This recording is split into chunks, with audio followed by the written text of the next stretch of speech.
like so many other Greens, I came from the world of social activism. I spent decades upon decades fighting for healthcare as a human right, for racially just redistricting, which we actually succeeded in, for getting big money out of politics and creating a public financing system, which we actually succeeded in Massachusetts until the Democratic legislature came in and invalidated the people's referendum, which had won by a 2-to-1 margin. They invalidated it on a voice vote and refused to provide the funding for it.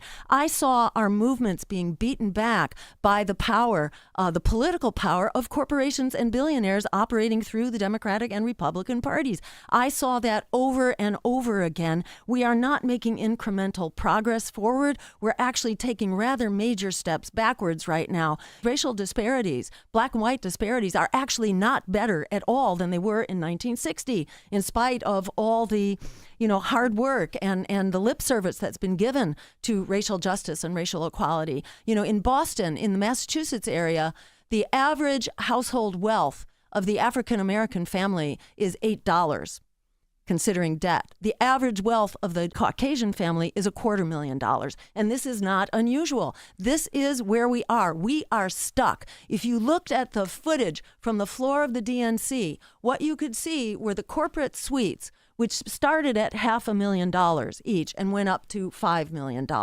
This is the money running the DNC, running the Republican National Committee as well. These parties have been bought and paid for. They really do not have wiggle room. We're not going to fix this around the margins. We need to stand up and build a coalition. This was my experience as an organizer, a successful organizer on these many issues that I just ran through. How did we do that? You do it by building coalitions. But if your coalitions are only there for the moment, you can get the bill passed like we did with public funding of elections, but they're going to tear it down. Then you need your coalition to remain in power and to remain effective so that you're fighting to maintain your victories. So what I see us having done since I first was tricked into running for office in 2000, running for governor, I was tricked into running for office because I saw we were failing over and over and over again on our aspirations for racial justice, to fight white supremacy, to fight police violence, which also is getting worse year by year, to fight for health care.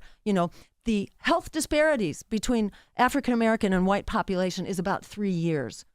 3 years of life taken away from African Americans. And that's before you add in the disparities in education. If you factor in education disparities as well, that 3 years grows to 10 years, a decade taken off the lives of most African Americans. To me, this was just unacceptable. I could not sit there and take it over and over again, especially after the Democrats reversed our achievements to get at the core problem, which is the corruption of money in politics. We solved that, and they basically tore that solution to shreds. I could not stand there. That's when I got recruited to run for office, because I began to realize this is about building coalitions. That doesn't happen overnight. It takes a lot of education. It takes a lot of work.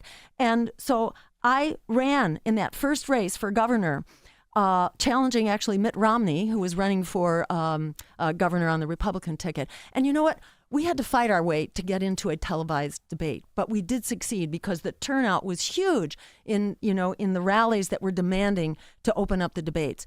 And that debate was opened up on one occasion. The Green Party's proposals, which we've run through several times, went over like a lead balloon inside of that TV studio. And I walked out of there thinking, oh, well, at least I tried.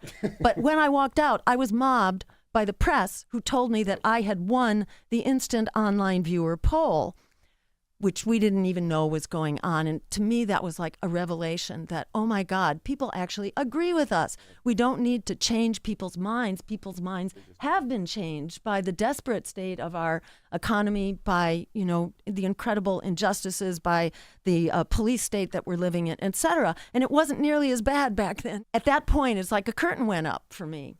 And I saw, oh my God, this is not a matter of having to change people's minds. People are already there. It's just that people are denied knowing that there are options that actually empower us.